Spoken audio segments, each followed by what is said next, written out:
చూడండి ప్రియులారా, మనం బైబిల్ గ్రంథంలో జాగ్రత్తగా ధ్యానించినట్లయితే, డిసెంబర్ నెలలో ఉన్నాం కాబట్టి క్రిస్టమస్ సందర్భంగానే మనం ఆలోచన చేసినట్లయితే, ఉదాహరణకి క్రిస్టమస్ సందర్భంలో మనకు కనిపించే మనుషులందరూ ఏ స్వరానికి విలువిచ్చారు అంటే దేవుని స్వరానికే.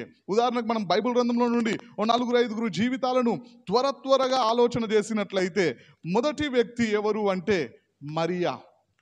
చూడండి, మరియా ఎవరికి లోబడింది, ఏ స్వరానికి విలువిచ్చింది, ఎలాంటి పరిస్థితుల్లో విలువిచ్చింది అంటే లూకా సువార్త 1వ అధ్యాయం 38వ వచనంలో మనం ధ్యానించినట్లయితే అక్కడ రాయబడి ఉన్నది, అందుకు మరియా, ఇదిగో ప్రభువు దాసురాలను, నీ మాట చొప్పున నాకు జరుగునుగాక అనెను అని రాయబడి ఉన్నది.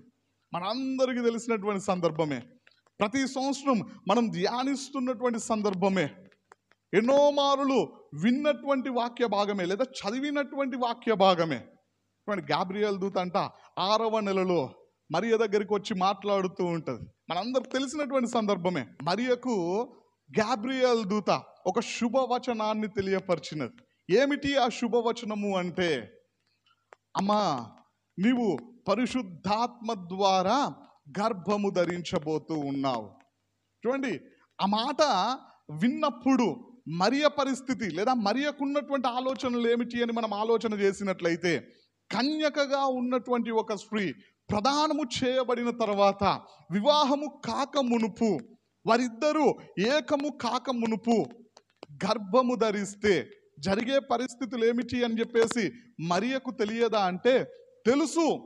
ఆమె అయినప్పటికీ ప్రభువు మాటకు లోబడిందంట. ఆమె ఏ ఆలోచనలు అయితే ఆలోచించి ఉంటుందో అవే అక్కడ జరుగుతూ ఉన్నట్లుగా కూడా మనకు కనిపిస్తూ ఉంటుంది. మొదటి ఆలోచన లేదా మొదటి పరిస్థితి ఏమిటి అంటే మత్తయి సువార్త 1వ అధ్యాయం 19వ వచనంలో రాయబడి ఉంటుంది, యోసేపు అంట నీతిమంతుడై ఉన్నాడు కాబట్టి మరియను అవమానపరచడం ఇష్టం లేక రహస్యముగా ఆమెను విడిచిపెట్టాలనుకున్నాడు. అది మరియకు తెలియదా అంటే తెలుసు. దేవుని మాటకు లోబడితే నా బంధువులు, నా స్నేహితులు, నా కుటుంబీకులు నన్ను అపార్థము చేసుకుంటారు అని తెలియదా అంటే తెలుసు మరియకి. అయినా ప్రభువు మాటకు లోబడినట్లుగా మరియ జీవితం మనకు కనిపిస్తూ ఉన్నది. మూడోదిగా ద్వితీయోపదేశ కాండము 22వ అధ్యాయము 23వ వచనం 24వ వచనం ప్రకారం మరియను తన సమాజపు వారే రాళ్ళు తీసుకొని కొట్టి చంపే అవకాశం ఉన్నదని తెలీదా అంటే తెలుసు మరియకి. అయినా చావడానికైనా సిద్ధపడింది. ఎందుకోసం అంటే ప్రభువు మాటలకి లోబడడం కోసం. చూడండి, ఏ స్వరానికి మరియ విలువిచ్చింది అంటే దేవుని స్వరానికి. అందు నిమిత్తం ఎన్ని అవమానాలు వచ్చినా, ఎన్ని ఇబ్బందులు వచ్చినా, ఎన్ని సమస్యలు వచ్చినా, చిట్ట చివరికి ఎంతమంది నిందించి ఆమెని మరణానికి అప్పగిస్తారని తెలిసినా సంతోషంగా వాటన్నింటినీ స్వీకరించి ప్రభువుకు లోబడినట్లుగా మనకు కనిపిస్తూ ఉంటుంది. అవే పరిస్థితులు ఆమెని కదిలిస్తూ ఉన్నప్పుడు ఆమె మాట్లాడినటువంటి ఒక అద్భుతమైన మాట ఏమిటి అంటే బైబిల్ గ్రంథంలో మాట మనకు కనిపిస్తూ ఉంటుంది. చూడండి, లూకా సువార్త 1వ అధ్యాయం 46వ వచనం నుండి ఆమె మాట్లాడుతూ ఉన్నది, అప్పుడు మరియ ఇట్లనెను, నా ప్రాణము ప్రభువును గణపరచుచున్నది, ఆయన తన దాసురాలి దీన స్థితిని కటాక్షించెను, నా ఆత్మ నా రక్షకుడైన దేవుని యందు ఆనందించెను అని రాయబడున్నది. చూడండి, ఆమె అనుకున్నటువంటి ఆలోచనలు అన్నీ కూడా ఒక్కొక్కటిగా నెరవేర్చబడుతూ ఉన్నప్పుడు మరి అంట దేవుని యందు ఆనందిస్తూ ఉన్నదంట. రక్షకుడైనటువంటి యేసుక్రీస్తు ప్రభువారిని ఈ లోకంలోనికి తీసుకొని వచ్చేటువంటి భాగ్యము నాకు దక్కింది అని చెప్పేసి మరియ సంతోషించినట్లుగా బైబిల్ గ్రంథంలో మరియ జీవితం మనకు సాక్షార్థంగా కనిపిస్తూ ఉన్నది. ఇక్కడ ఒక చిన్న మాటను మనం జ్ఞాపకం చేసుకున్నట్లయితే, పరిశుద్ధురాలైనటువంటి మరియా యేసుక్రీస్తు ప్రభువారికి ఈ లోకరీత్యా తల్లి అని చెప్పేసి ఆమెని గౌరవించాలి, కానీ ఆమెని ఆరాధించడానికి వీల్లేదండి. దేవుడు ఒక్కడే ఆరాధనకు యోగ్యుడు. మన ఆరాధనలు, మన స్తోత్రములు మనము మహిమ చెల్లించాల్సింది, మనం ఘనపరచాల్సింది దేవుణ్ణి మాత్రమే, మనుషులను కాదు. సరే, ఇక్కడ మనం జాగ్రత్తగా ఆలోచన చేసినట్లయితే మొట్టమొదటిగా మరియా దేవుని స్వరానికి విలువిచ్చినట్టుగా మనకు కనిపిస్తూ ఉన్నది.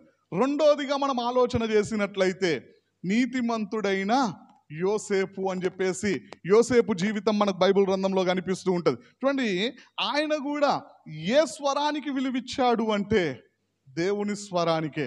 బైబిల్ గ్రంథంలో మనం జాగ్రత్తగా గమనించినట్లయితే మత్తయి సువార్త 1వ అధ్యాయం 19వ వచనం నుండి ఆయన గురించి రాయబడి ఉన్నది. ఆమె భర్త అయినటువంటి యోసేపు నీతిమంతుడై ఉండి ఆమెను అవమానపరచడం ఇష్టం లేక రహస్యముగా విడిచిపెట్టాలని ఆలోచన చేస్తూ ఆ సంగతులను గూర్చి ఆలోచిస్తూ ఉన్నప్పుడు ఆయన ఆలోచిస్తూ ఉన్నాడు, నేను మరియను ఏ విధంగా విడిచిపెట్టాలా, ఆమెకు అవమానం కలగడానికి వీల్లేదు, నా వల్ల ఆమె మరణానికి అప్పగించబడ్డానికి వీల్లేదు, ఏ విధంగా ఆమెను విడిచిపెట్టాలి అని చెప్పేసి ఆలోచనలు చేస్తూ ఉన్నప్పుడు దేవుడు మళ్ళీ దూతను పంపించాడు. దూత వచ్చి మాట్లాడుతూ ఉంటాడు. మనకి 20వ వచనం నుండి మనం ధ్యానించినట్లయితే, యోసేపు, నీ భార్య అయిన మరియను చేర్చుకోవడానికి నువ్వు భయపడొద్దు, ఎందుకంటే ఆమె గర్భము ధరించింది పరిశుద్ధాత్మ వలన కలిగినటువంటి కార్యము అని చెప్పేసి వివరించి చెప్పినప్పుడు యోసేపు భక్తుని జీవితం మనకు బైబిల్ గ్రంథంలో కనిపిస్తూ ఉంటుంది. చూడండి, 24వ వచనంలో యోసేపుతో దేవదూత చెప్పిన తర్వాత యోసేపు చేసినటువంటి పని ఏంటిది అంటే, యోసేపు నిద్ర మేలుకొని ప్రభుదూత తనకు ఆజ్ఞాపించిన ప్రకారము చేసి తన భార్యను చేర్చుకున్నాడంట. నిద్ర మేలుకున్న తర్వాత యోసేపు భక్తుడు చేసినటువంటి ఫస్ట్ పని ఏంటిది అంటే, ప్రభుదూత తనకు ఆజ్ఞాపించిన ప్రకారం చేసిండంట. ఆ ప్రకారంగా చేస్తే ఆయనకు వచ్చే పరిస్థితులు ఏమిటో ఆయనకు తెలియదా అంటే తెలుసు. చూడండి ప్రియులారా, మనం జాగ్రత్తగా ఒక విషయాన్ని ఇక్కడ ఆలోచన చేసినట్లయితే, గర్భవతిగా ఉన్నటువంటి ఒక స్త్రీని చేర్చుకుంటే లోకం ఊరుకుంటుందా అంటే ఊరుకోదు. సమాజం ఊరుకుంటుందా? పట్టణంలో ఉన్నటువంటి ప్రజలు ఊరుకుంటారా? తన బంధువులు ఊరుకుంటారా? తన స్నేహితులు ఊరుకుంటారా అని చెప్పేసి ఏమాత్రం ఆలోచించలేదు. ఆయన ఆలోచించింది దేవుని గురించి మాత్రమే. ఎందుకంటే ఆయన గురించి అందుకే వాక్యంలో రాయబడి ఉన్నది, నీతిమంతుడు అని చెప్పేసి. దేవుని నామానికి స్తోత్రం, హల్లెలూయా. ప్రభుదూత తనకు ఆజ్ఞాపించిన ప్రకారం చేసినాడంట. వెంటనే తన భార్య అయినటువంటి మరియను చేర్చుకున్నాడంట. రెండోదిగా ఆయన చేసినటువంటి పని ఏంటిదంటే 25వ వచనంలో రాయబడి ఉన్నది, ఆమె కుమారుణ్ణి కను వరకు ఆమెను ఎరుగకుండెను, అతడు ఆ కుమారునికి యేసు అను పేరు పెట్టిండంట. 3 పనులు చేసినాడు. మొదటిది, దూత చెప్పినట్లుగా మరియను చేర్చుకున్నాడు. రెండోది, యేసుక్రీస్తు ప్రభువారు జన్మించేంత మట్టుకు ఆమెకు దూరంగా ఉన్నాడు. మూడోది, యేసుక్రీస్తు ప్రభువారు జన్మించినప్పుడు ఆ పేరునే పెట్టినాడు. చూడండి, దూత ద్వారా ఆజ్ఞాపించబడినటువంటి పేరునే పెట్టినట్లుగా మనకు బైబిల్ గ్రంథంలో కనిపిస్తూ ఉన్నది.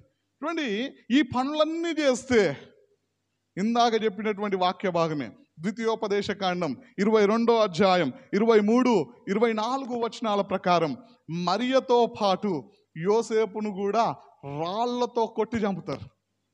అది వారి యొక్క పద్ధతి, ఆచారం. అది తెలిసినా దేవునికి లోబడినట్లుగా యోసేపు జీవితం మనకు కనిపిస్తూ ఉన్నది. చూడండి ప్రియులారా, క్రిస్టమస్ సందర్భంలో 3వ వ్యక్తిని కనుక మనం ఆలోచన చేసినట్లయితే లూకాసు వార్తలో రాయబడి ఉంటుంది. చూడండి, ఆ మాటల్ని కూడా మనం ధ్యానించినట్లయితే లూకాసు వార్త 2వ అధ్యాయము 15, 16 వచనాలలో మనం ధ్యానించినట్లయితే, ఆ దూతలు తమ యొద్ద నుండి పరలోకమునకు వెళ్ళిన తర్వాత ఆ గొర్రెల కాపరులు, జరిగిన ఈ కార్యమును ప్రభువు మనకు తెలియజేయించి ఉన్నాడు, మనము బెత్లెహేము వరకు వెళ్ళి చూతము రండని ఒకనితో ఒకడు చెప్పుకొని త్వరగా వెళ్ళి మరియను యోసేపును తొట్టిలో పండుకొని ఉన్న శిశువును చూచిరి అని రాయబడినది. ఇక్కడ మనం జాగ్రత్తగా ధ్యానించినట్లయితే, యేసుక్రీస్తు ప్రభువారు జన్మించిన తర్వాత కొందరు గొర్రెల కాపరులు గొర్రెలను కాస్తూ ఉన్నప్పుడు దేవదూత వారికి ప్రత్యక్షమై వారితో కూడా మాట్లాడినటువంటి మాటలు మనకు పై వచనాల్లో కనిపిస్తూ ఉంటాయి. చూడండి, ఆ మాటల్ని కూడా మనం జాగ్రత్తగా ధ్యానించినట్లయితే 10వ వచనంలో రాయబడి ఉన్నది, అయితే ఆ దూత, భయపడకుడి, ఇదిగో ప్రజలందరికీ కలగబోవు మహా సంతోషకరమైన సువార్తమానము నేను మీకు తెలియజేయుచున్నాను. దావీదు పట్టణమందు నేడు రక్షకుడు మీ కొరకు పుట్టి ఉన్నాడు, ఈయన ప్రభువైన అయిన క్రీస్తు. దానికి ఇదే మీ కానవాలు, ఒక శిశువు పొత్తి గుడ్డలతో చుట్టబడి ఒక తొట్టిలో పండుకొని ఉంట మీరు చూచెదరని వారితో చెప్పెను. ఇదిగో ప్రజలందరికీ సంతోషాన్ని ఇవ్వడానికి యేసుక్రీస్తు ప్రభువారు ఈ లోకంలోనికి వచ్చాడు లేదా జన్మించాడు అనేటువంటి శుభవచనాన్ని గొర్రెల కాపరులకు తెలియపరుస్తూ కొన్ని గుర్తులు కూడా ఇచ్చినదంట. చూడండి, ఆ గుర్తులు ఏమిటి అంటే అక్కడ రాయబడి ఉన్నది 12వ వచనంలో, ఒక శిశువు పొత్తి గుడ్డలతో చుట్టబడి ఒక తొట్టిలో పండుకొని ఉండుట మీరు చూస్తారు. ఎప్పుడు చూస్తారు అంటే వారు తమ గొర్రెలను విడిచిపెట్టి వెళితే చూస్తారు. ఆ వర్తమానాన్ని చెప్పి ఆ యొక్క దేవదూత వెళ్ళిపోయిన తర్వాత ఆ క్రింద 15వ వచనంలో వారు మాట్లాడుకుంటూ ఉన్నారు.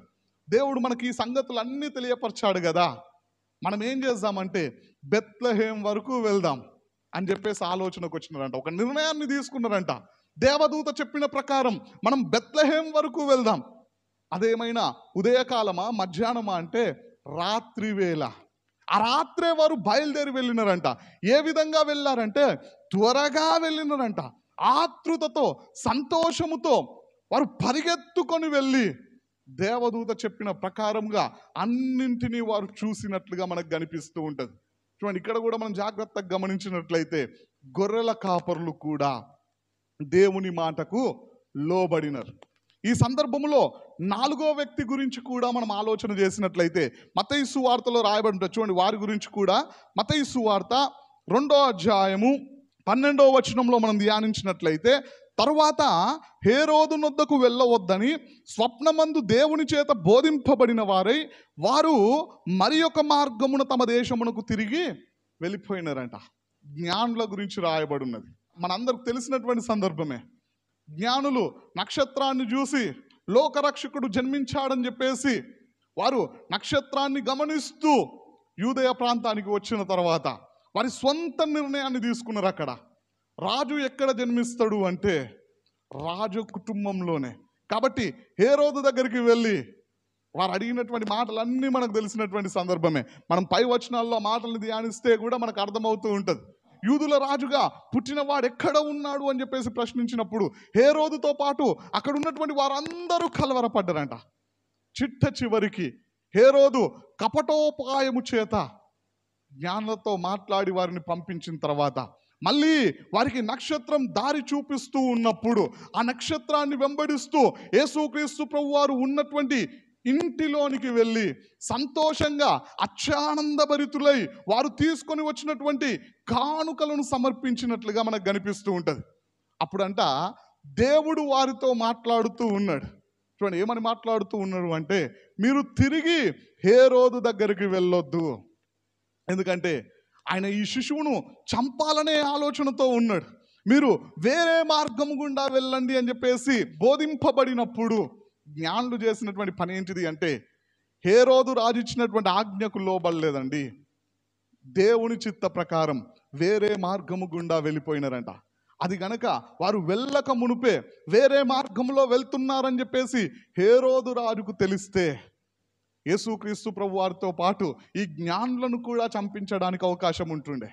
అయినప్పటికీ వారు ప్రాణాలకు తెగించి రాజాజ్ఞకు లోబడకుండా వేరే మార్గమున వెళ్ళిపోయినట్లుగా దేవుని మాటకు విలువిచ్చినట్టుగా మనకు కనిపిస్తూ ఉన్నది. చివరిగా 5వదిగా మనం ఆలోచన చేసినట్లయితే ఈ క్రిస్టమస్ సందర్భంగా గాబ్రియేల్ దూత మరియ దగ్గరికి వెళ్ళి వర్తమానం చెప్పు అంటే వెళ్ళిపోయినాడు. దేవుడు చెప్పమన్నటువంటి వర్తమానాన్ని తెలియపరిచినాడు. యోసేపు దగ్గరికి వెళ్ళి చెప్పు అంటే అక్కడికి వెళ్ళి యోసేపుతో కూడా మాట్లాడినట్టుగా మనకు కనిపిస్తూ ఉంటుంది. గొర్రెల కాపరులతో మాట్లాడినట్టుగా మనకు కనిపిస్తూ ఉంటుంది. చూడండి ప్రియులారా, ఈ సందర్భం మొత్తంలో ఆ యొక్క దూత కూడా ప్రభు ఆజ్ఞకు లోబడినట్లుగా మనకు కనిపిస్తూ ఉంటుంది.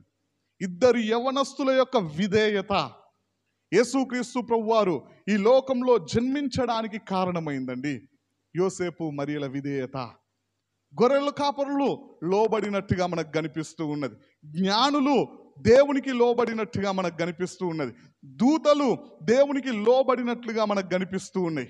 క్రిస్టమస్ జరుపుకుంటున్నటువంటి నువ్వు దేవునికి లోబడుతూ ఉన్నావా? లోబడకుండా జరుపుకుంటే నీ క్రిస్టమస్ ద్వారా ఎవరు సంతోషిస్తారండి? దేవుడా? నువ్వే సంతోషిస్తావు. నువ్వే త్రాగడానికి అవకాశం ఉన్నది, నువ్వే తినడానికి అవకాశం ఉన్నది. దేవుని పేరట నీ సంతోషాన్ని, నీ ఆలోచనలను నెరవేర్చుకోవడానికి అవకాశం ఉన్నది. అంతే తప్ప నీ పండుగ ద్వారా లేదా నువ్వు జరుపుతున్నటువంటి క్రిస్టమస్ ద్వారా దేవుడు సంతోషించాలి అంటే ఈ అందరిలో ఉన్నటువంటి విధేయత మనలో ఉండాలా. మరి మనం నిర్ణయాలు తీసుకోవాల్సి వచ్చినప్పుడు మన జీవితం ఏ విధంగా ఉంటూ ఉన్నది, ఏ స్వరానికి విలువిస్తూ ఉన్నాం? పట్టణంలో నుండి వస్తున్నటువంటి స్వరానిక, మనలో నుండి వస్తున్నటువంటి స్వరానిక, దేవుని స్వరానిక? ఈ రోజున మన జీవితం ఏ విధంగా ఉన్నది? ఒకసారి మన జీవితాన్ని మనం పరీక్షించుకోవాలండి.